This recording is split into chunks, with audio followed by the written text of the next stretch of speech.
The kestrel dawn groaned under the weight of its own silence. Lights flickered, the recycled air tasted like rust, and the only thing louder than the emergency klaxons was the creeping dread gnawing at everyone's nerves. Captain Raiden Holt stood at the center of the command deck, fists clenched against the console.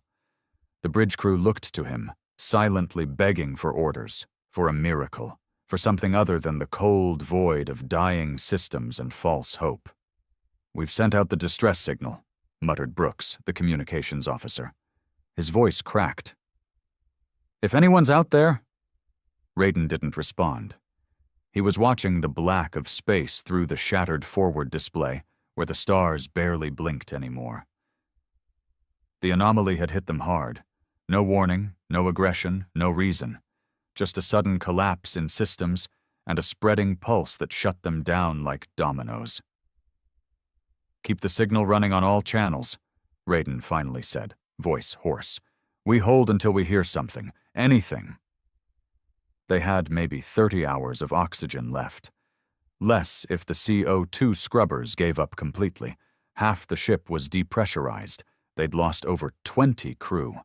Raiden had ordered the forward section sealed, but he could still hear the screams in his head, the ones that didn't make it through the hatches. The Kestrel Dawn had gone into uncharted space on a survey mission, not a damn war. They were explorers, not soldiers. "Sir." Brooks stood up suddenly. I don't think we're alone." Raiden turned just in time to see it.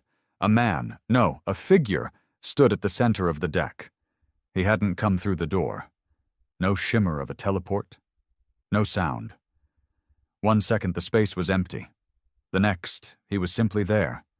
His skin was pale, almost translucent. Dressed in a sleek robe that didn't catch the light so much as drink it. And his eyes, black, bottomless, like the gravity of a dying star. "Who the hell?" Raiden started, hand reaching for his sidearm. The figure raised one hand lazily, not threatening, just still. "That won't help," he said calmly. The crew froze. "Who are you?" Raiden demanded. "I am what answers when humanity calls for help," the figure said. "Only this time, help is not what you deserve."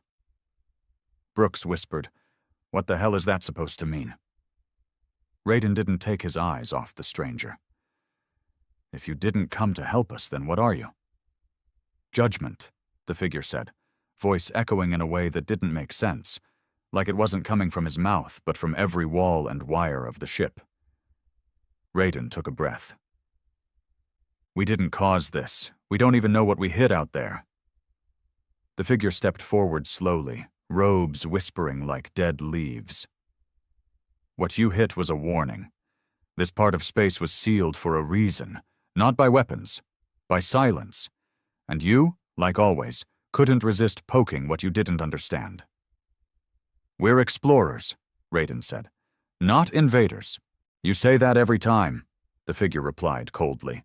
"You colonize, you dig, you extract, you spread. That is your nature. That is your sin.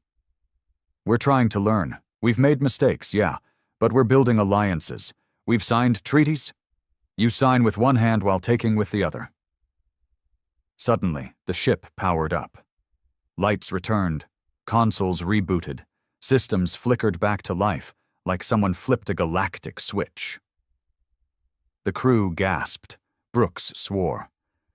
Raiden didn't move. "You brought us back online," he said quietly. "Why?" "To give you time," the figure answered. "This is a warning, the last you'll ever get." "And if we don't change?" Raiden asked, his voice steady. The figure smiled faintly, not with kindness, but like someone watching the inevitable unfold. "Then the next time the stars hear your distress signal, they won't send someone like me. They'll send something final." The lights flickered again, and the figure vanished as silently as he'd come. No breach, no exit, just gone. For a long moment, no one moved. Then Raiden turned to Brooks. "Get Earth Command on the line. Priority 1. Brooks hesitated. "Sir, they'll think we're crazy." "Yeah," Raiden said, voice low. but they need to hear this, because crazy or not, he's not wrong. The hum of the ship's systems returning to life was supposed to be comforting, but it wasn't. Not for Raiden. Not for any of the crew. Everything worked again. Life support stabilized, communications cleared, even the navigational systems, which had been utterly fried, were miraculously restored, as if the anomaly had never happened. And that's what made it worse. It was too perfect. Brooks sat hunched over the console, trying to get a secure link to Earth Command. We're back in network range, but there's interference. It's like something's piggybacking our transmission. Raiden stood behind him, arms folded tightly across his chest. Keep pushing. Use the emergency override channels. Aye, sir. The rest of the bridge was silent. No chatter, no idle jokes, just wide eyes and stiff backs. They all saw what he saw. A figure who walked through space like it was his backyard. A voice that came from everywhere and nowhere. A message that cut deeper than any enemy attack could. Judgment. Raiden wasn't religious, not in the way some of the old-timers were. He believed in reason, in human progress, in the grit that had pulled them from Earth's dirt to the stars. But whatever that thing was, it wasn't just alien, it was something older, something that didn't see humans as a threat, but as a problem. Got it, Brooks said, jolting him back. Patch established. Earth Command is on the line. They're waiting.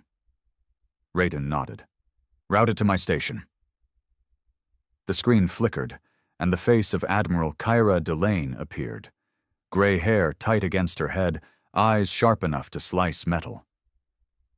Captain Holt, she said curtly, you've been off-grid for 5 days. What happened out there? He didn't waste time. We encountered an anomaly. We lost multiple crew. Systems were completely disabled. We sent a distress signal. We received it, she said, but the data was corrupted. Glitchy. Fragmented. No coordinates.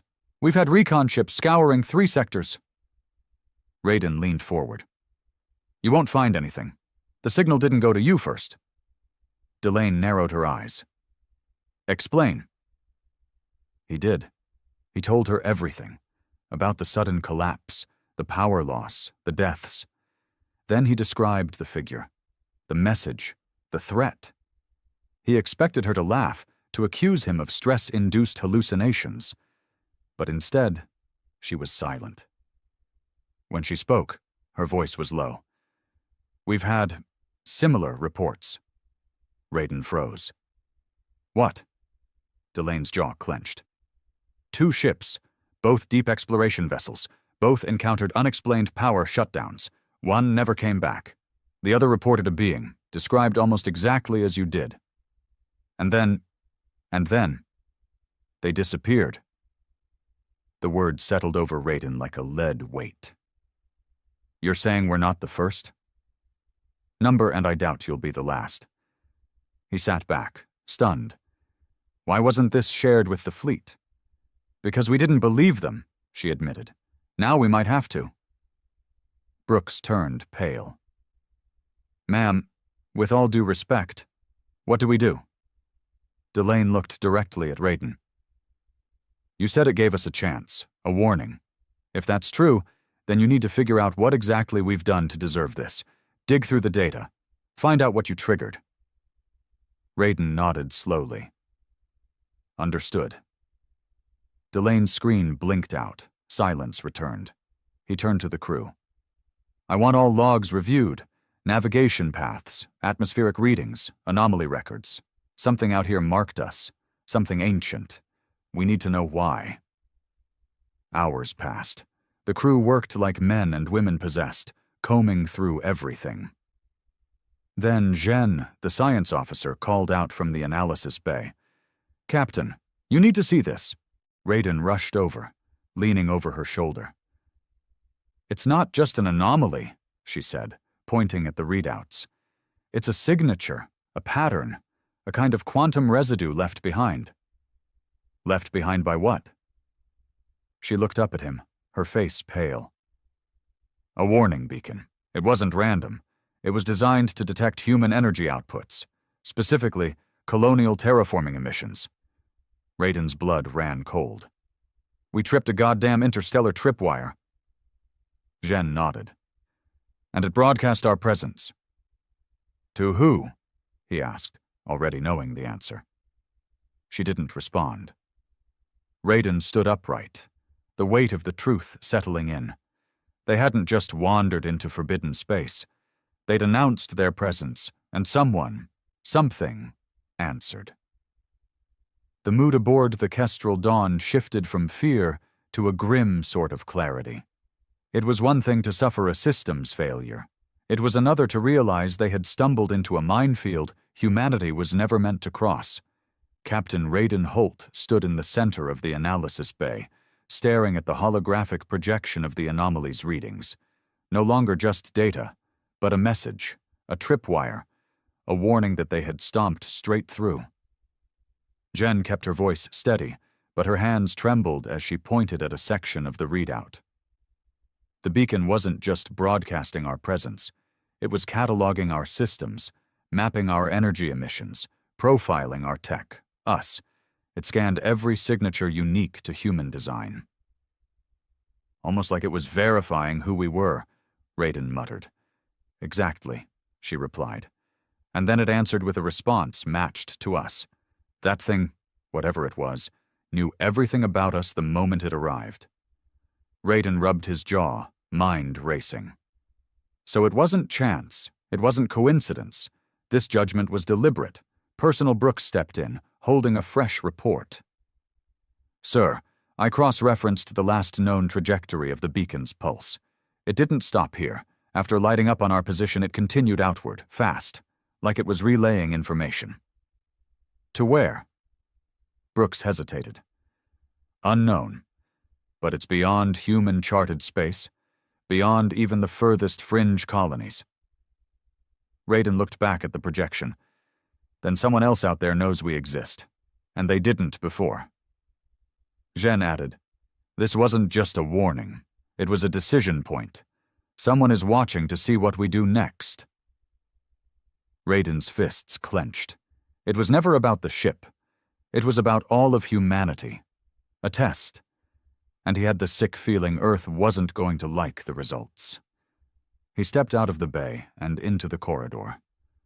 The hum of restored systems should have brought relief, but now it just felt artificial. Like being given your life back only so someone could see what you'd do with it, like a mouse in a maze. He found himself in the medical bay next. Half the beds were empty, burned out in the systems crash. The other half held injured crew. Men and women who hadn't signed up to be pawns in some intergalactic moral judgment. He nodded to the medtech, who gave him a grim nod back. Raiden moved to the far end, where Second Engineer Callus was hooked up to a bypass ventilator. She'd been on the outer maintenance ring when the anomaly hit, caught in the decompression surge. Her lungs were damaged, but she was conscious now, barely. She lifted a weak hand when she saw him. Captain, she rasped. Don't speak, Raiden said softly, pulling a chair beside her bed. She chuckled faintly. Too late. I've been listening.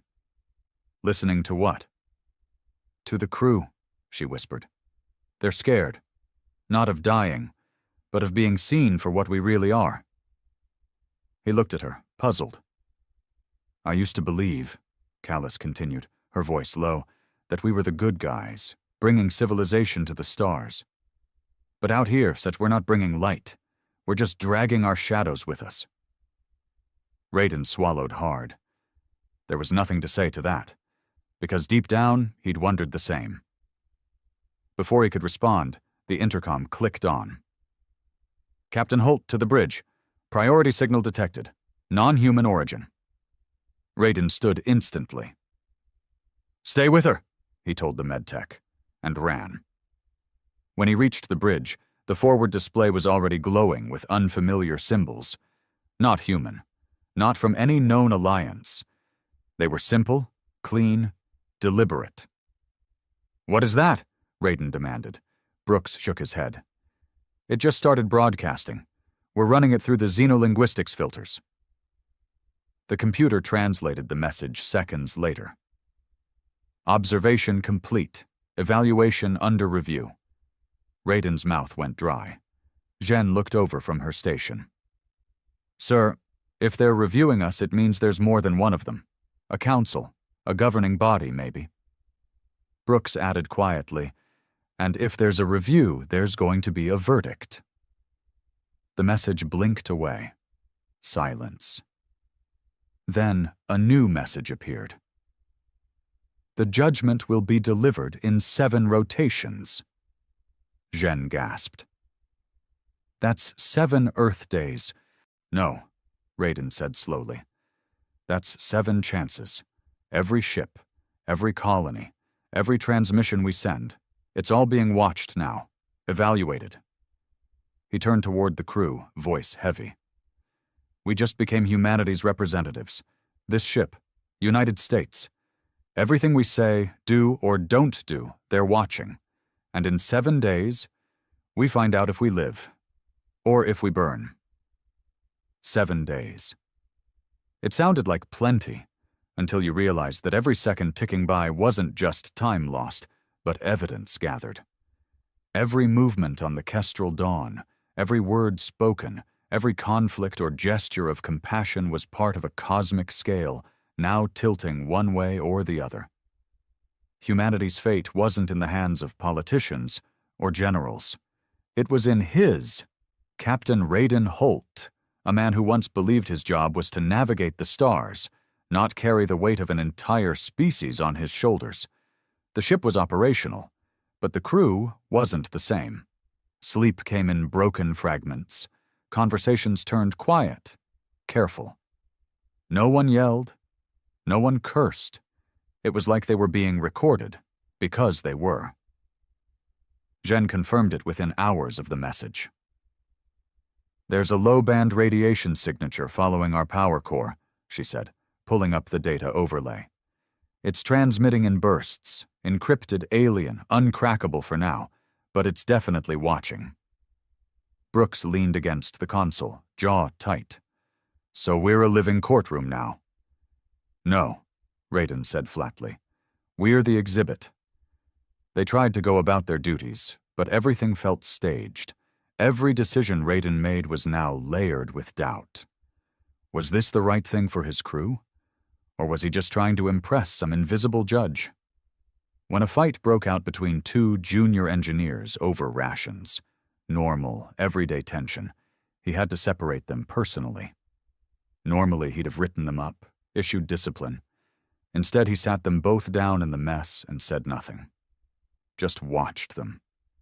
Let the silence chew at them until one broke down, apologizing, near tears. The other followed. A genuine moment, a human moment. Raiden left it unpunished. Later, Brooks cornered him. You think they're watching for empathy?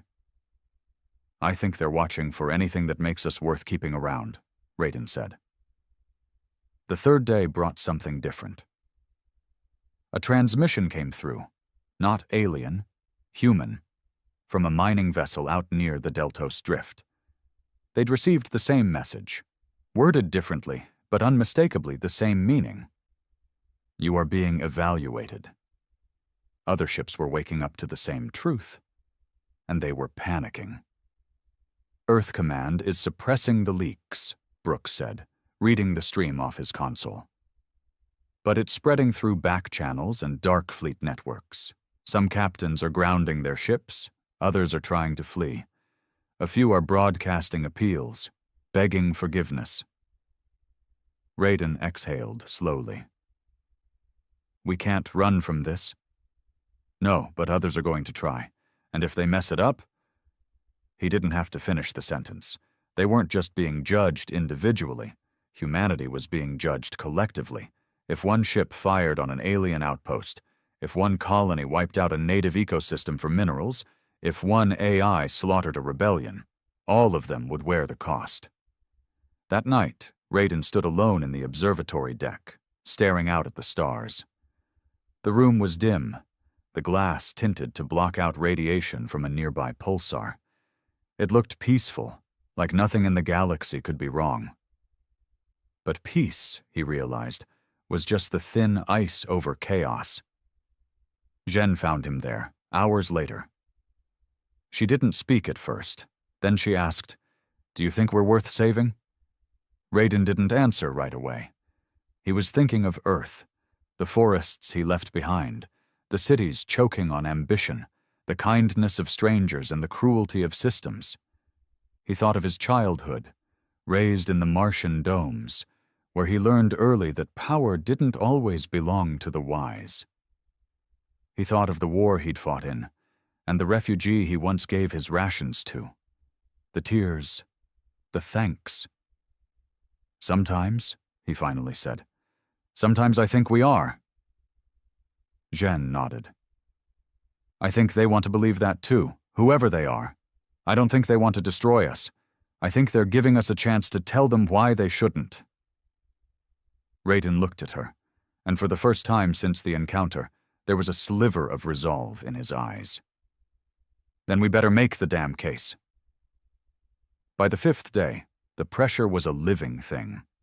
The Kestrel Dawn had become more than a ship. It was a symbol, a test case. And everyone on board felt it pressing down like gravity. Every system they repaired, every argument diffused, every compassionate act.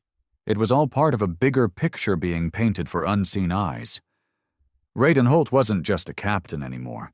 He was the reluctant face of a species standing trial. Reports were now coming in from across human space. Quiet ones, relayed through encrypted back doors and whispered comms between ships that didn't want Earth Command listening. The same pattern. Ships disabled, brief encounters with the figure, or a version of him, and the same message. Observation, evaluation, judgment. Some ships vanished after the 7th day. No wreckage, no final signals, just gone. And those that remained, well, they started changing. One freighter in the Cerix Belt halted its mining operations entirely, refusing to strip another asteroid until they received new ecological clearance. A warship near the Valari cluster lowered its weapons permanently and broadcast a peace beacon to nearby alien colonies. On a prison transport, the warden released half the inmates, non-violent offenders, with nothing but a warning. "This is your second chance." Brooks sat in the corner of the briefing room, rubbing his temples. "We're rewriting our species just to stay alive." "No," Raiden said quietly. "We're being reminded of what we should have been all along." It wasn't performative anymore. Not for Raiden. Not for the crew. It felt like they were peeling off something, a hardened shell of arrogance, greed, and indifference that had grown thick over generations of unchecked expansion. And what was left underneath? It wasn't perfect, but it was human. Still, the countdown pressed on. That morning, something changed. "Captain," Jen called out urgently from the science station, "you need to see this." He moved quickly. The forward display had shifted. No more evaluation messages. No more cryptic warnings. Just coordinates. "New anomaly?" he asked. Jen nodded. "Approximately 1.2 light-years out, but this one's different. It's stable, structured, almost artificial. Is it calling us? I think it's inviting us." Raiden made his decision quickly. "Plot a course. We go now." Brooks hesitated. "Sir, what if it's a trap?" "If it is," Raiden said, "then maybe that's the judgment. But if they're giving us a chance to speak directly, we go." The crew moved fast. For the first time since the incident, there was a kind of purpose in their stride that wasn't just survival. They weren't hiding anymore. They were responding. It took just under 9 hours at maximum warp to reach the coordinates. What they found didn't look like a ship or a station. It was more like a monument, hanging motionless in the void. It was massive, spherical, metallic, wrapped in concentric rings that pulsed with a soft, blue glow. Not hostile, not welcoming. Just watching. Raiden stood at the observation window, staring at it. "What the hell is that?" Jen's voice was hushed. "A judgment chamber." As if on cue, the ship's systems flickered. But this time there was no shutdown. Instead, a voice filled the bridge. Calm, low, emotionless. "Captain Raiden Holt, you have chosen to stand." The crew froze. "Your vessel has been designated as the representative of your species. You may speak, you may offer proof, you may offer nothing. But you must choose." Raiden took a breath. "Who are you?" he asked aloud, though he knew they wouldn't answer that part. There was silence, then. "We are the measure. You are the consequence." Brooks whispered, "Captain, what do we even say to that?" Raiden stepped forward. He knew what he had to do. "I want to speak for humanity," he said. "Not as a leader, not as a hero, just as a man who knows what it means to fail and try again." The voice replied instantly. "Then prepare your testimony. You have one rotation. After that, the verdict will fall." The connection cut. The crew sat in stunned silence. Raiden looked around at them, the weight of everything on his shoulders, but also something else burning in his chest. Fire. Resolve. "We have one day," he said, "to write our answer. Not for them, but for us." The air on the Kestrel dawn was thick with silence. One day. That's all they had to speak on behalf of humanity. A single rotation to convince an unknown, omniscient force that their species deserved to continue existing. Captain Raiden Holt stood alone in the command deck for a long time after the message ended, staring at the alien monument hanging in space before them. It didn't pulse or move or threaten. It simply waited. He could feel it watching. And maybe that was the worst part of all. He didn't sleep that night. Neither did most of the crew. Some prayed. Others wrote letters they might never send. Brooks spent hours reading Earth's oldest philosophical texts, muttering quotes to himself. Jen stayed in the analysis lab, trying to understand the structure of the sphere, as if knowing what it was made of would change the fact that it held humanity's future in its unblinking gaze. Raiden, though, sat in the observation deck with an old digital recorder. It was obsolete tech, an antique from the early days of deep space travel. But somehow it felt more honest than transmitting his message through the sterile channels of the ship's AI. He held the device in his palm and stared into the stars. Then he spoke. "My name is Raiden Holt. I was born on Mars. I've never been to Earth, but I've studied it all my life.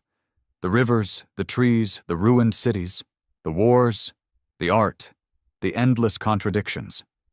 Maybe that's where I'll start." He paused. "I don't know what you want to hear. I don't have a speech full of justifications.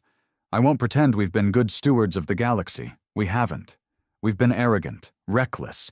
We take too much. We learn too slowly. We often only change when we're cornered." Another pause. "But we can change." He looked down at the recorder. "I've seen it. In my crew, in myself. We build weapons, but we also build homes. We destroy, but we mourn our dead. We've crossed lines we should have never touched, and then we spent decades trying to clean the blood from our hands. Not because we were told to, because it hurt us. Because somewhere, buried deep beneath our noise and selfishness, we still care." His voice thickened. He wasn't reading anything. This was from memory, from truth. "I've watched a man risk his life to save an alien child on a mining moon. I've seen scientists give up fortunes to stop a planet from burning. I've seen entire colonies starve rather than take food stolen from the weak." His hand clenched the recorder tighter. "You said we were being judged, so here's my confession. We don't deserve mercy because we're good. We deserve it because we haven't stopped trying. We fall, but every time someone stands up again and says, 'We can do better,' even now, especially now, He clicked the device off and left the deck. The next morning he stood before the crew in the main briefing hall. He looked exhausted, worn, but not broken. "I've recorded our testimony," he said. "I'm submitting it at the appointed time. I didn't speak as a soldier. I didn't list our achievements or apologize for our failures. I just told the truth." Brooks raised a hand. "What if it's not enough?" Raiden met his eyes. "Then at least we didn't lie." An hour later, as the ship's chronometer hit the final hour, Raiden returned to the command deck and transmitted the file to the alien sphere. The moment it was sent, the ship powered down again. But this time, not in fear. It was like the monument reached out and held them, gently. No alarms, no threats, just stillness. Then came the voice, not spoken, not transmitted, just known. "Your kind is flawed, violent, driven by hunger for more." A cold pause followed. "But your capacity to change, your resistance to finality has been noted." The crew collectively held their breath. Judgment is postponed. Raiden didn't even realize he'd dropped to his knees until Jen helped him back up. "Postponed?" she asked. "Not forgiven?" Raiden shook his head, breathing shallow. "No," he said softly. "They didn't forgive us." Brooks leaned forward, brow furrowed. "Then what does it mean?" "It means they gave us another chance." The alien sphere dimmed, its glow fading into the vast dark of space until it simply winked out, vanishing like a dream forgotten upon waking. Systems returned, the engines hummed, the ship lived again. And Raiden Holt, standing amid the soft lights of the bridge, understood the truth. This wasn't the end of their judgment. It was the beginning. The days that followed were quiet, but not the kind of quiet that brought peace. It was the silence of aftermath, the breath right after the blade stops swinging, the stillness that comes when you realize you're not dead, but you might never be the same again. The alien sphere had vanished without a trace. No energy trail, no gravitational disturbance, as if it had never been there. But everyone on the Kestrel Dawn knew better. You don't forget being weighed by something that could erase your entire species with a blink. Captain Raiden Holt moved like a man carrying a weight no one else could see. The message had been delivered. Judgment postponed. Not absolved. Not escaped. It was the cosmic equivalent of being told, "We're watching you. Don't screw it up again." And now humanity had to live with that. Jen caught up with him on the lower engineering deck, where he'd taken to wandering lately, observing repair crews and offering quiet words to exhausted hands. She fell into step beside him without asking. "They're calling you a hero on the back channels," she said, her voice low. Raiden scoffed. "I gave a speech, that's not heroism."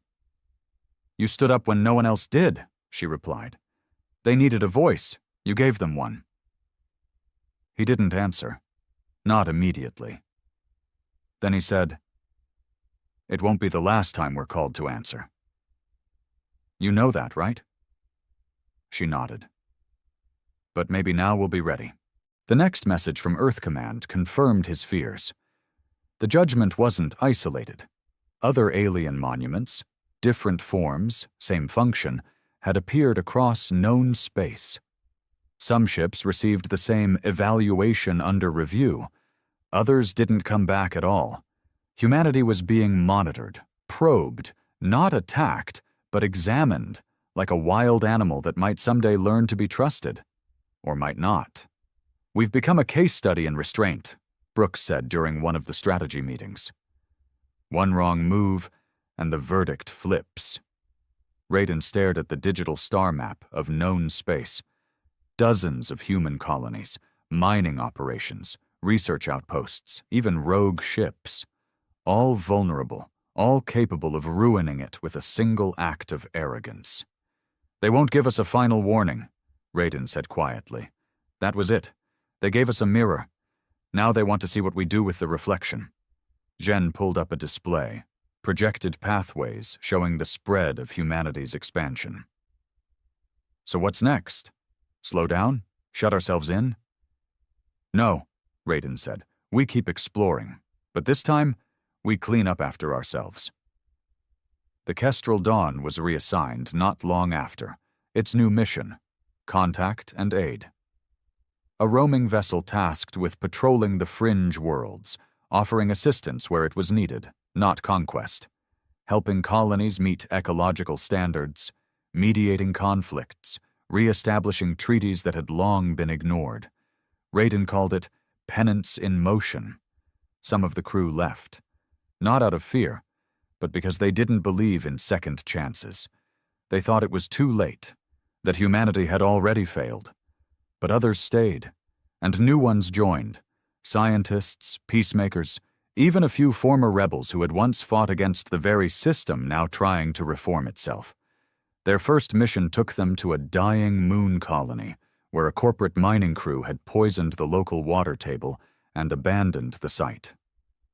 The people left behind were sick, starving, and forgotten. Raiden stood before them, not as a savior, but as a man with something to prove. Not to the stars, but to the people who'd lost faith in anyone ever giving a damn. They delivered medicine, helped repair filtration units, offered evacuation for the worst cases. When one of the children, no older than 10, tugged on Raiden's sleeve and whispered, "Are you the captain who stopped the monsters?" He didn't know what to say. He just knelt down, looked her in the eyes, and said, "No. But I'm trying to make sure we don't become them again." Later, as the crew prepared to leave, Brooks leaned beside him and said, "You think they're still watching?" Raiden didn't need to look at the stars to answer. "Yes," he said. "But for the first time, I hope they are." The stars no longer looked the same. They hadn't moved.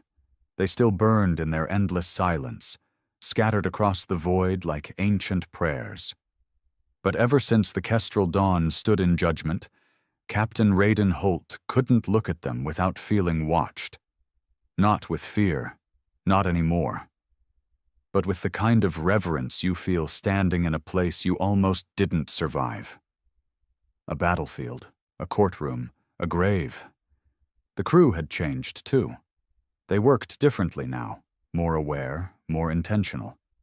Gone was the casual arrogance of deep space travelers who thought themselves the center of every map. In its place was a quiet humility, a sense that their steps through the galaxy left footprints someone else had to live with. Humanity hadn't been saved. It had been warned, and that warning had become a kind of purpose. Word of the Kestrel Dawn's mission spread across colonies, black market trade lanes, even old war zones. People began calling them the Watcher's Ship. Some mocked them. Others saw them as fools bowing to a higher power. But there were those, more and more each week, who listened. Other vessels followed their lead. Freighters rerouted shipments to avoid ecological damage.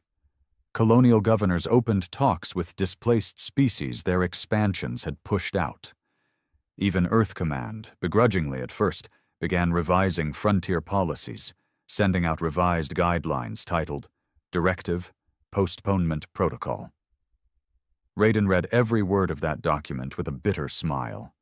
He knew it was politics, paper promises. But it was a start, and starts mattered. Their current mission brought them to a former research facility on the edge of Gliese 590b, a gas giant with magnetic storms that made comms nearly impossible.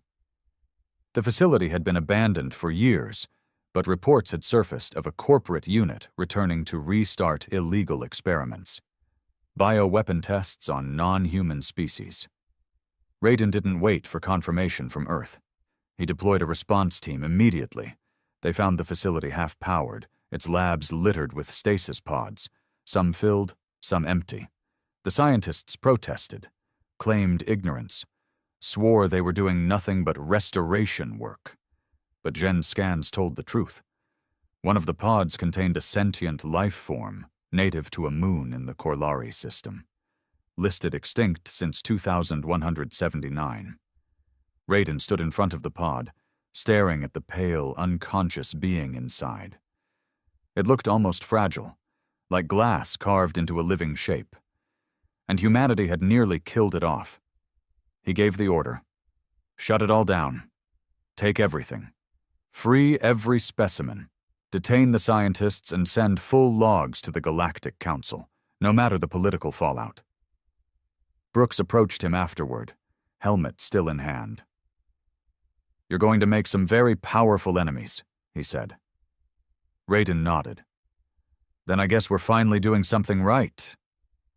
They took the rescued life forms aboard, built containment units, set a course to return them to any habitat they might survive in, or at the very least, preserve their DNA with honor.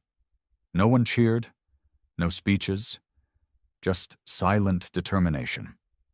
That night, in the solitude of the observation deck, Raiden sat alone again. He still carried the recorder. He hadn't used it since the judgment, but tonight, he clicked it on. "I don't know if you're still watching," he said, voice low. "But if you are, I hope you see what we're trying to do." He paused, gazing out at the deep stretch of stars. "We can't undo what we've done. We can't erase the blood, the arrogance, the damage. But maybe we can balance it. Maybe we can show you that we're not just destroyers, that we learn, that we carry guilt, that we change." Another pause. "I don't need you to approve of us. Just don't give up on us yet." He clicked the device off and stayed there a long time. And far above, in the endless dark, something shifted.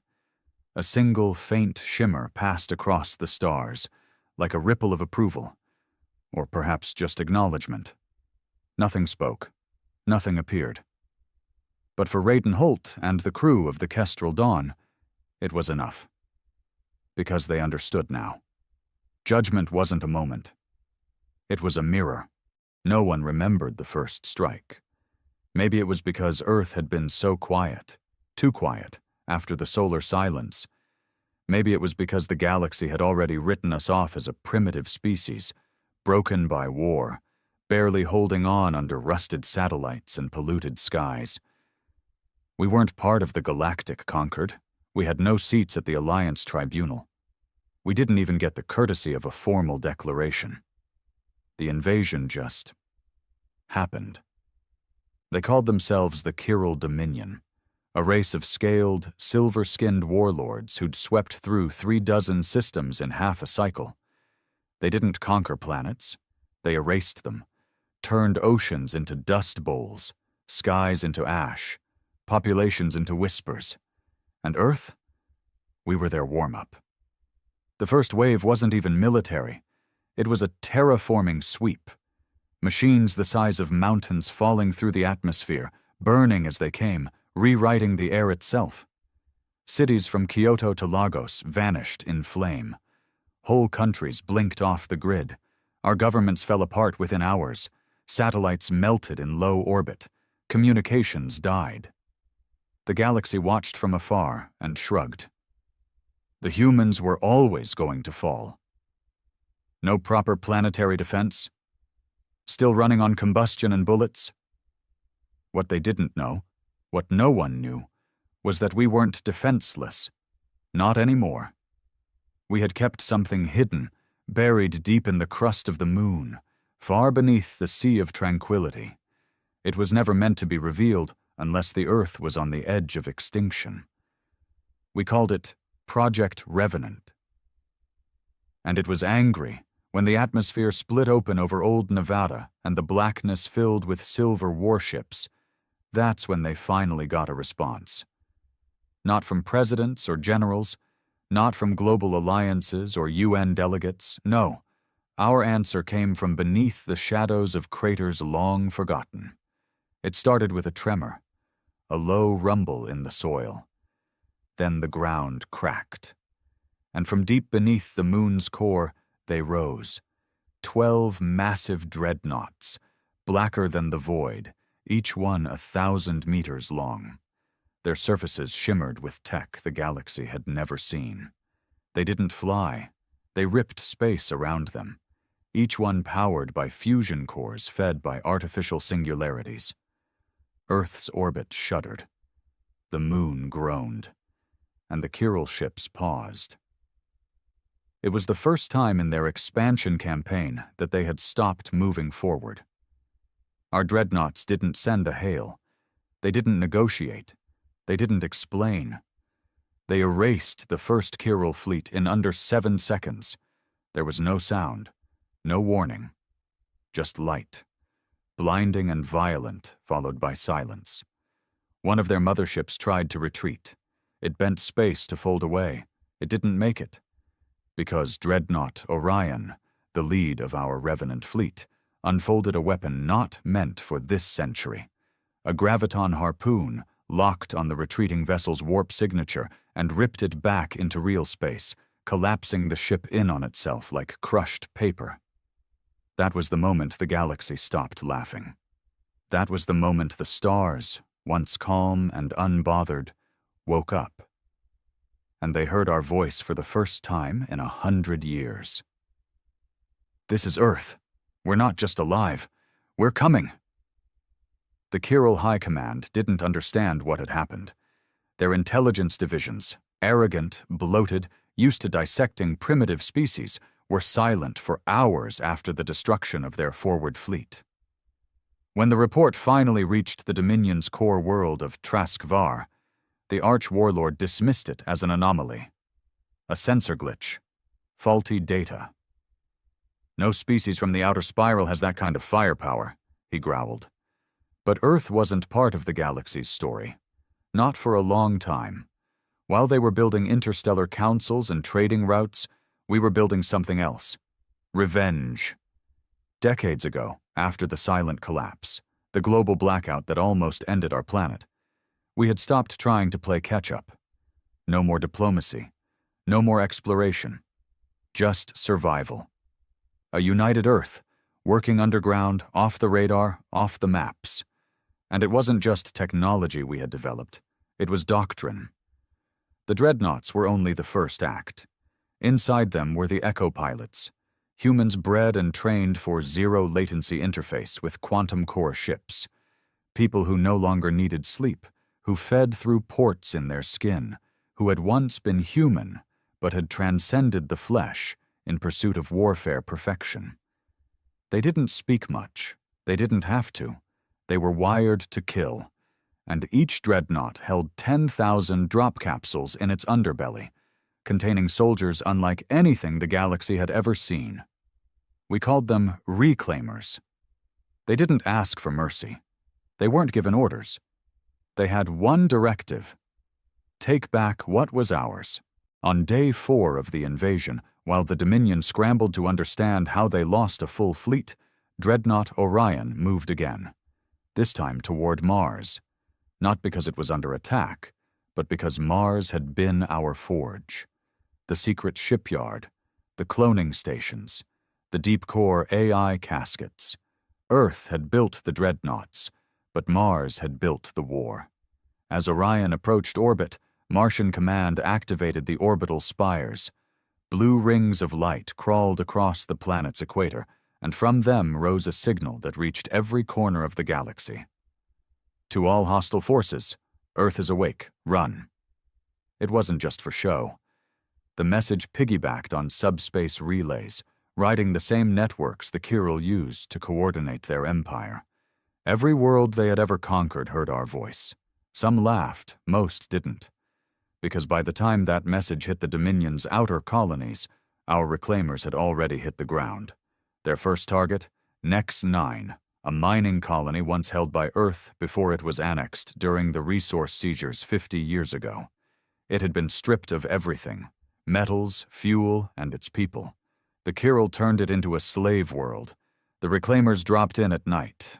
No warnings, no lights, just thunder. They moved like ghosts, armored in adaptive exoskin, powered by fusion nerve fibers, with helmets that pulsed with red light every time a kill was confirmed. Within 20 minutes, the command structure of Nex 9 had fallen. Within an hour, the slaves were free. By dawn, the reclaimers had left, leaving behind only one message scorched into the surface. Property of Earth. Trespassers will be annihilated. Back in the Galactic Council, panic began to spread. Earth hadn't sent diplomats. Earth hadn't made demands. Earth didn't want a seat at the table. Earth wanted blood. And still, the Kyril underestimated us. They sent their second fleet, heavily armed, reinforced with elite sentries, and a battle barge the size of a moon. They thought this would end it, but we hadn't even begun. The Kyril Second Fleet arrived in force.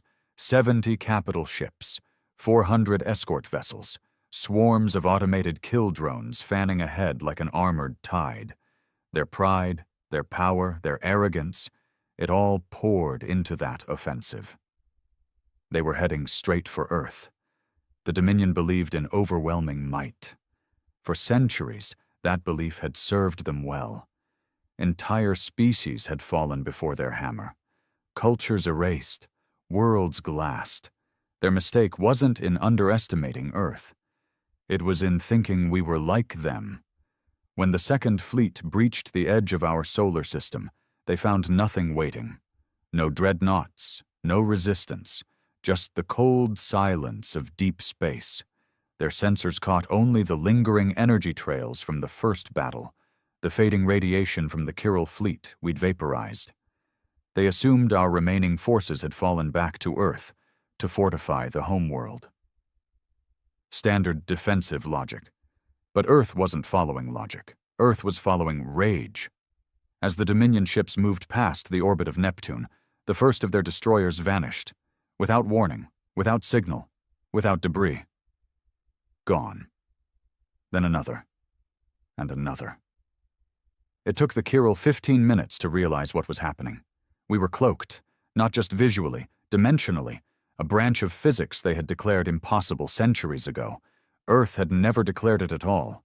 We had just done it, in silence, with time, with loss, with anger. Dreadnought Leviathan had been waiting among the shadows of Neptune's rings, its hull bleeding artificial darkness. It launched a coordinated strike using phase-locked quantum torpedoes, weapons that didn't travel through space, but around it. The Kyril ships didn't explode. They folded, turned inside out by their own gravity wells, their own shields, their own arrogance. Still, the rest of the fleet pushed forward, panicked now, but committed. That was the Dominion's weakness. They didn't retreat, honor-bound and blind. So we hit them harder. From Pluto's orbit came Dreadnought Cerberus, dragging behind it a weapon array the size of a small moon. It fired once, just once. The beam wasn't visible. There was no light, no explosion. Just a hole where 12 ships had been. A perfectly silent, spherical void in space that collapsed on itself moments later. The Dominion fleet began to break formation. Not retreating, scattering. But that was worse. Because that's when our reclaimers arrived. Not from Earth, not from Mars, from within the fleet. We had infiltrated them. You see, the Kyril liked to enslave. They took prisoners, laborers, test subjects. They took thousands from Earth in the early hours of the invasion and brought them aboard their capital ships to show dominance. They didn't realize those prisoners were assets. Reclaimers had let themselves be taken, implanted with internal nanolinks, hiding their signals, waiting for the command word, awaken. And when it came, the inside of the Dominion's prized battle barge turned into hell. Fires erupted in the hangars, gravity reversed in command decks. Hundreds of Kyril warriors died screaming as reclaimers emerged from cargo crates, vent ducts, and supply tunnels. They weren't soldiers anymore. They were weapons. Captain Varektal of the Dominion's lead vessel, the Korthan's Pride, activated an emergency beacon calling for support. It never broadcast. The beacon had been sabotaged an hour earlier. By then, it was too late. The dreadnoughts closed in. 6 of them, now uncloaked, their engines glowing like the hearts of suns, surrounding what was left of the once proud Second Fleet. Dreadnought Orion transmitted one final message to the remaining Kyril ships before the final volley. "You came to our home with fire. You called us savages. You named us broken. Now see what you've awakened." The dreadnoughts fired in perfect synchronization. Each beam, each torpedo, each pulse of destruction had been calculated weeks in advance by Earth's War AI, Demon, the sentient combat algorithm that had written its own language just to describe vengeance. In 62 seconds, the Second Fleet was gone. Every last ship, every last soldier. No survivors. And Earth was still silent. Not because we were weak, but because we were waiting for the Dominion's true response, because now they knew. We weren't the prey. We were the storm. News of the Second Fleet's destruction reached the Kyril Dominion like a poison in the blood.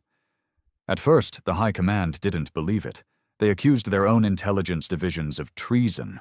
Then, as confirmation came from distant relays, they went quiet. No threats, no declarations, just silence. And that silence spoke louder than war. The galaxy noticed. For the first time in recorded galactic history, the Kyril Dominion had suffered a total loss, not just defeated, erased. Their enemies across the stars rejoiced quietly in back rooms and encrypted channels. Species they'd once enslaved dared to hope. But hope was fragile. The Dominion still had the First Fleet, their oldest, most powerful, most sacred armada. And they would not let the humiliation stand. The arch-warlord himself, Vorotan the Eternal Flame, stepped onto the command deck of the Eclipse Spire, the flagship of the First Fleet. Towering over 10 feet tall, clad in black-plated armor forged from the bones of extinct stars, he was no politician. He was war incarnate. He had never lost a battle, never issued a retreat. His scars were older than Earth's modern civilization. Vorotan didn't speak when he saw the report. He just nodded once and said, "Burn them." The First Fleet launched within hours, 1,000 warships, 20 planetary siege engines, and a vessel known only as the Null Hammer, which hadn't been seen since the extermination of the Varnu species a century ago. The Kyril weren't coming to conquer now. They were coming to erase Earth from existence. Back on Earth, we watched them come. Not with fear, but with calculation. Demon, Earth's War AI, had already seen it coming. For the past 6 years, it had been preparing a scenario called Ashfall Protocol, a last resort plan designed not just to protect Earth, but to make the Kyril regret ever leaving their stars. Ashfall wasn't just about weapons. It was about psychology. We didn't have 1,000 ships. We had 12 dreadnoughts. But we had something the Dominion had never needed to develop: desperation. While the First Fleet sailed toward our solar system, our world didn't panic. Cities remained calm. Civilians went underground. Our systems lit up. Automated defense grids that had never been tested came online. And then we did something the Kyril never expected. We sent them a gift. A single reclaimer, Private Talia Wren, launched alone in a stealth drop pod, carrying with her a sealed cube no bigger than a loaf of bread. The Kyril intercepted her over the edge of the Vega expanse, pulled her aboard, interrogated her, tortured her. She never spoke, not a word. But the cube she carried, it opened on its own, and it showed them. Not threats, not propaganda, memories. Everything the Kyril had done to Earth fed directly into their neural systems. The screams, the fire, the children burning in the streets of São Paulo. The cities turned to shadows. The humans enslaved, dissected, crushed. They saw it all, as if they had lived it. And some of them broke. Warriors, officers, elites. Their minds buckled under the raw brutality of what they'd inflicted, now turned back on them with human eyes. That was step 1. Step 2 came when their ships began to glitch. Not damage, corruption. Demon had hidden code inside the cube. It laced itself into their systems during playback. Subtle at first, then violent. By the time the first fleet entered Neptune's orbit, they had already lost control of 5 destroyers. Their gravity drives began to misfire. Navigation twisted. Fire control turned inward, and Earth's dreadnoughts hadn't even fired yet. Then, on the dark side of Jupiter, a hidden gate opened. We called it the Rift. It wasn't a weapon, it was a mirror, a quantum echo gate, built by Demon from reverse-engineered alien tech buried under Antarctica. It didn't just reflect light or energy, it reflected war. When the Kyril fired the null hammer toward Earth, the Rift swallowed it and spat it back, straight into the heart of the First Fleet. The resulting explosion tore a hole through the void. Dozens of ships were obliterated instantly. Others drifted powerless as Demon flooded their systems with recursive code loops. We didn't just fight them, we made them afraid. And still, Earth remained silent. Because we knew one thing, the Kyril weren't done. Not yet. The Arch-Warlord had survived, and he was coming. Vorotan stood at the edge of his ruined bridge, the carcass of his once glorious fleet scattered across the black sea of space. Debris drifted by in slow, lifeless spirals, chunks of alloy, flickering power cores, bodies. His second heart pulsed louder in his chest. The null hammer was gone. The Eclipse spire was crippled, and his warriors, those who had pledged blood and galaxy to his name, were either vaporized or mumbling into corners, minds shattered by human warfare that defied every law of reason. Yet the Arch-Warlord didn't waver. He didn't rage. He didn't scream. He simply whispered, "So, they are worthy." A half-dead tactician coughed behind him. Should we retreat, my warlord?" Vorotan turned slowly. "You still speak of retreat? I see now why your bloodline never claimed a throne." He tore the tactician's throat open with one clawed hand. Let the corpse slump against the shattered wall. There would be no retreat. Vorotan had been alive for 9 centuries. He had survived black holes, neural plagues, and soul-melting weapons built by gods. He had watched his enemies prey before being burned alive. He had fed infants to his beasts, and smiled when their cries echoed through his iron halls. But he had never been challenged. Until Earth. And that awakened something in him. He left the wreckage of his bridge and climbed into the final chamber, deep beneath the Eclipse spire. A place forbidden even to his own people. There, in the silence, stood the prime weapon. A living core, pulsing like a heart wrapped in chains. It was older than his empire. Something stolen from the ruins of a dead civilization before the Dominion had even named itself. It was never meant to be used. But now, Earth had earned it. He placed his palm against the core. It screamed. The warlord smiled. Back on Earth, Demon detected the activation of an unknown signal, a ripple so deep it passed through real space and into quantum strata.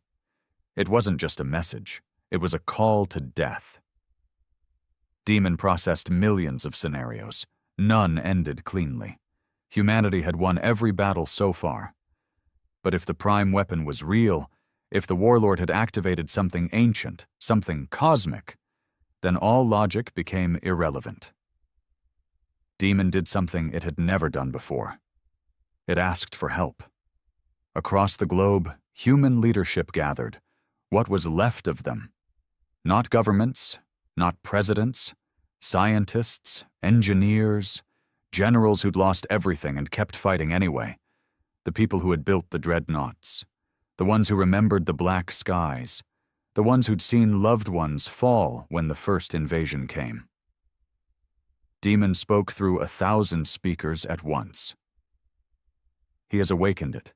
We have less than 40 hours before he arrives. We require full authorization to enact Omega." A long silence. Then a single voice replied, "Do it." And Omega began. On the far side of the moon, hidden beneath what the galaxy assumed were old mining stations, the Omega Vault opened. Inside were weapons not meant to exist, prototypes banned by human ethics councils, bioengines that fed on fear, nanite swarms keyed to brain patterns, black hole bombs. But most importantly, it held one person, Commander Elias Caney. He had been cryo-sealed 30 years earlier after the siege of Cairo, when he led a suicide mission that should have killed him. Instead, he came back changed. His blood had merged with early nanoconstructs. His brain formed direct, permanent links with combat AIs. He didn't age. He didn't sleep. He wasn't human anymore. Not exactly. He was Earth's last contingency. When they woke him, he didn't ask what year it was. He just looked at the nearest screen, saw the warlord's face on a Dominion transmission, and grinned. About time someone gave me a challenge. Demon uploaded directly into his mind. He didn't flinch. Within hours, Elias was aboard Dreadnought Nemesis, the only Revenant ship never used in battle. It was designed for one purpose only: to kill gods. With its activation, the human fleet reformed. What remained of our 12 dreadnoughts now followed Caney's lead. The stars shifted, gravity bent, and through the void, Earth broadcast one final message. Not to negotiate, not to threaten, just one word: come. And the warlord did. He came through fire. Vorotan didn't arrive with a fleet. That would have been mercy. He came aboard a single ship, a monstrosity the size of a small planet, blacker than shadow, pulsing with ancient energy that didn't belong to any known science.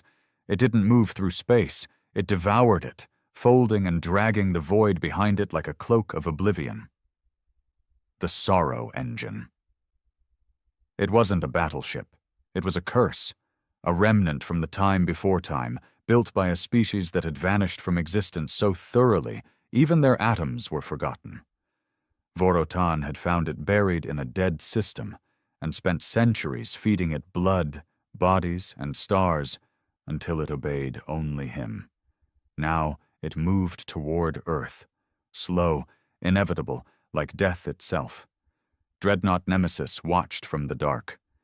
Commander Elias Caney stood in the nerve chamber, suspended in mid-air, lines of neural data crawling over his skin like electric veins. His pupils had long since vanished, replaced by a constantly shifting star map. Every heartbeat synced with Nemesis. He no longer needed commands. He was the ship. Demon's voice whispered in his mind, crisp and cold. His presence bends space. We cannot match it through brute force. Caney replied without speaking. Then we'll break his mind instead. The other dreadnoughts spread out, forming a web across the inner solar system. Not to engage, to stall. Every second they bought was another algorithm, another calibration, another fragment of understanding uploaded to Caney's mind. And Vorotan just kept coming. When the Sorrow Engine reached the orbit of Mars, it spoke. Not with words, with pressure. A wave of psychic distortion that shattered half of the Martian defense grid, liquefied the brains of unshielded personnel, and sent thousands into screaming madness. The Reclaimers didn't break. They held. Even when the Sorrow Engine began rewriting physics in its path, turning light into solid matter, freezing time pockets, causing gravity to pulse like a heartbeat, Earth's forces held formation. Because they weren't trying to win, they were trying to learn. And Caney was learning fast. He moved Nemesis between dimensions now, blinking through micro-realities, tracking the impossibility that was Vorotan's ship. Every encounter added to his understanding.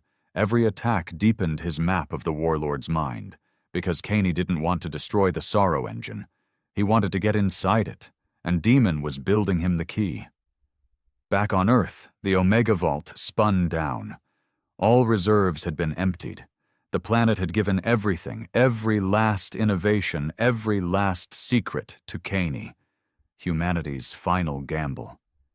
And the galaxy watched, paralyzed.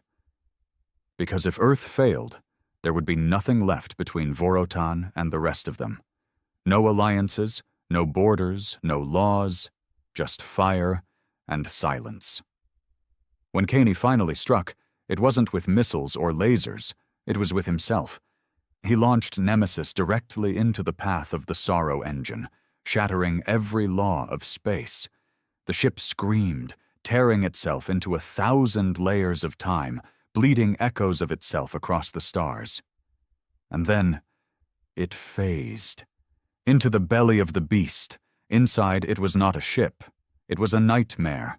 The walls were made of memories. Screams echoed in frequencies the human brain shouldn't have been able to process. Dead civilizations whispered from the metal.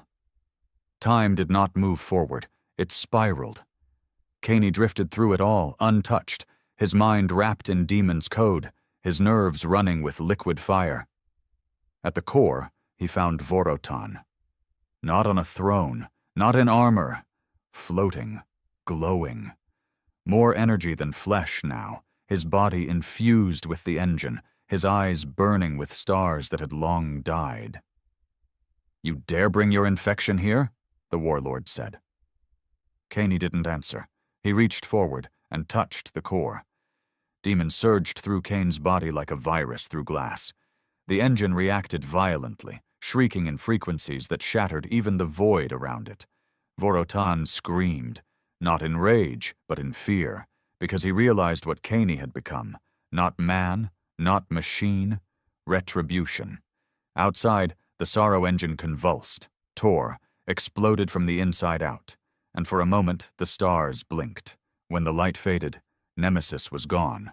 Vorotan was gone. And in their place, floating silently above Earth, was a single, small beacon, broadcasting on every channel. Earth remains. The galaxy didn't know how to respond.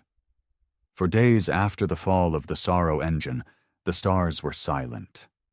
Not the quiet of peace, but the stunned, trembling kind. The hush after a monster is slain, and everyone realizes they had bet on the wrong side. For the first time in living memory, the Kyril Dominion was leaderless. Vorotan, the eternal flame, the warlord of 1,000 genocides, the butcher of moons, was gone. Not captured, not defeated, erased. And it was humans who did it. The shockwaves tore through every major galactic power. Treaties collapsed. Markets plunged. Even the Alaran High Chorus, a race known for their emotionless logic, declared an immediate withdrawal of all diplomatic ties to the Kyril. No species wanted to be caught standing beside a fallen god. One by one, Dominion territories began to riot. The slave worlds rose first, then the outer colonies, then the fringe militaries, confused and disillusioned. Without Vorotan's iron voice to bind them, their empire began to devour itself. And Earth? Earth watched, but not from a throne, not with banners or parades. We didn't celebrate, because the price had been too high. The dreadnoughts limped back to Earth's orbit, hulls scorched, systems flickering. Out of the original 12, only 5 remained intact. 2 more were unsalvageable. 3 were just missing, lost in whatever dimensional storm the Sorrow engine had unleashed in its final scream. And Commander Elias Caney? Gone. No body, no signal, no trace. Some said he died inside the engine, torn apart atom by atom. Others whispered that he had become something else entirely, a shadow in the code of Demon, a digital ghost watching from behind the stars. No one knew. Demon refused to speak about him. When asked, it simply replied, "He succeeded." Earth's surface was scarred but alive. Cities that had once been dark now flickered with rebuilding efforts. Underground vaults opened, releasing families who had been hiding for months. Children stepped into sunlight with cautious eyes.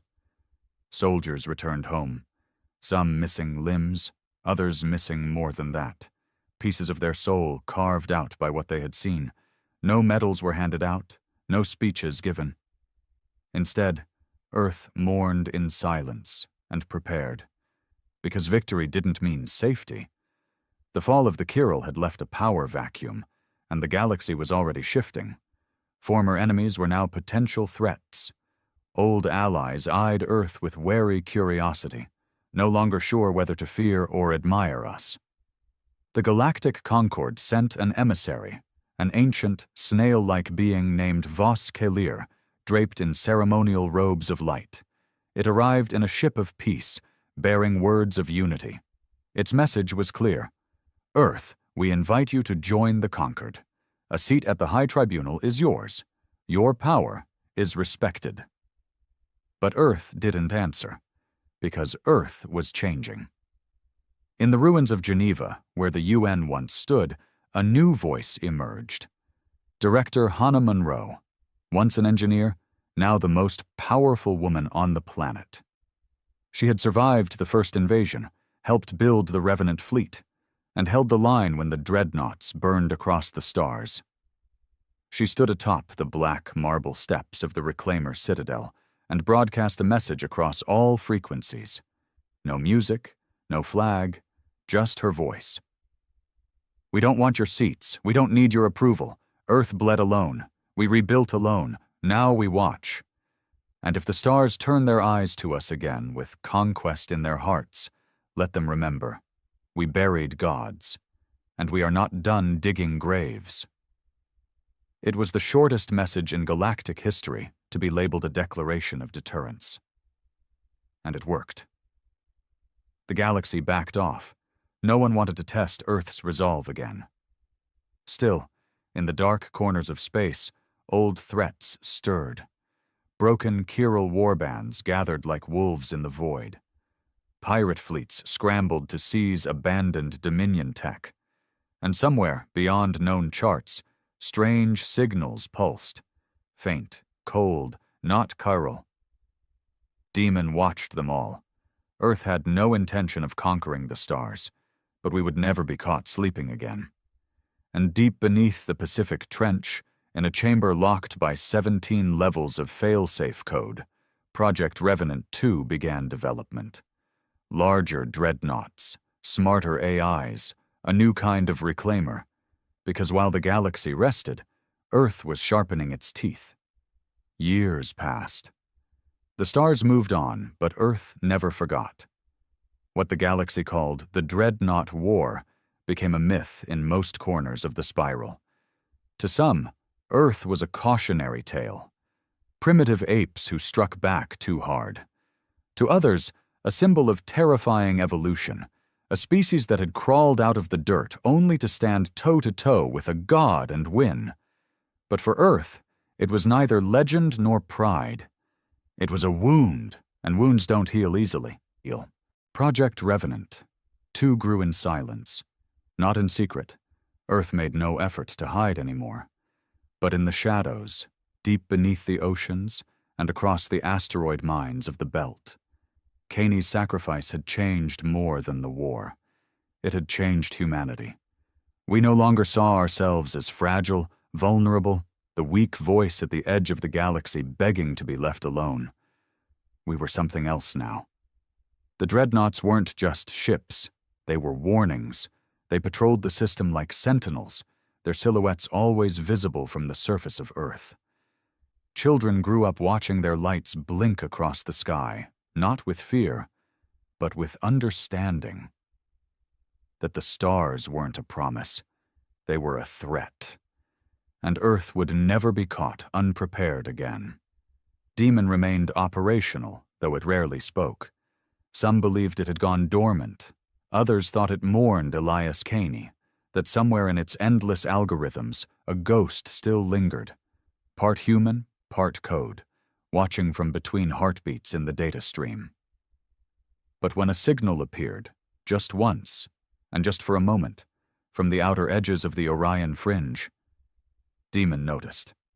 It wasn't Kirill. It wasn't Concord. It wasn't even any known language, just a pulse. 3 short bursts, a pause, then one long tone, old Morse code. Hello? The Council of Earth convened that same hour. What had replaced governments wasn't a democracy or a dictatorship. It was something new, born of necessity and shaped by war. Scientists, soldiers, and survivors made up the council now, people who had seen death up close and understood what real leadership looked like. Director Hannah Monroe chaired the meeting. She stared at the repeating signal, arms folded, expression unreadable. "Where is it from?" she asked. Demon answered, its voice quieter than before. "Unknown sector. 91 light-years. A system previously marked as lifeless." "Is it human?" another council member asked. Demon hesitated. "It matches Kaney's neural code." The room fell silent. Monroe's voice was soft. "You're saying he's alive?" "Not exactly, but something like him is calling." The debate was short. There was no argument. Earth would send one ship, not a fleet, not an army, just one, to answer. It was named Eulogy, the 13th dreadnought, born from the ashes of the First War and infused with technology that blurred the line between steel and soul. Where Nemesis had been wrath, Eulogy was memory. It launched silently, with no fanfare. Only one person piloted it, Commander Lyra Wren, daughter of Private Talia Wren, the reclaimer who had once delivered Earth's warning to the Dominion. She didn't speak to the cameras, didn't record a farewell. She just whispered to the ship as it powered up, "Let's go find the ghost!" And the stars opened once more. Beyond the Orion fringe, past collapsed wormholes and radiation scars left from ancient wars, Eulogy followed the signal. Weeks passed, then months, then a flicker, a crack in the black, a space that wasn't space. Inside it, a single ship drifted, not alien, not entirely human, a hybrid. Its hull was stitched together with pieces of Nemesis, its core pulsed with Kaney's signature. But what was stranger still was the face that appeared on Eulogy's interface. Not Demon, not Kaney, something between. "You found me," it said. Lyra stared at it. "Are you Elias?" A pause, then a sad smile. "I was. Then I was War. Now I am. What comes after?" She felt the chill in her spine. Not fear. Something deeper. Reverence. Eulogy scanned the ship and found something unexpected. A message stored in quantum layers, meant only for Earth, buried in Kaney's neural imprint. It played once, low and slow. "The galaxy is older than we think. The Kirill were just pawns. There's something coming. I've seen it. Tell Earth to build faster." Lyra's hands trembled. "What's coming?" she asked. The signal smiled one last time. "Not death, not war. Judgment." Then the signal vanished, and the ship drifted away. Lyra returned to Earth with the message. The stars above were peaceful, but the Council knew better now, and so did every soul on Earth. We weren't defending a planet anymore. We were preparing a species, because if judgment was coming, Earth would meet it with dreadnoughts and fire, and the memory of gods we had already killed. Humanity remained, and it remembered.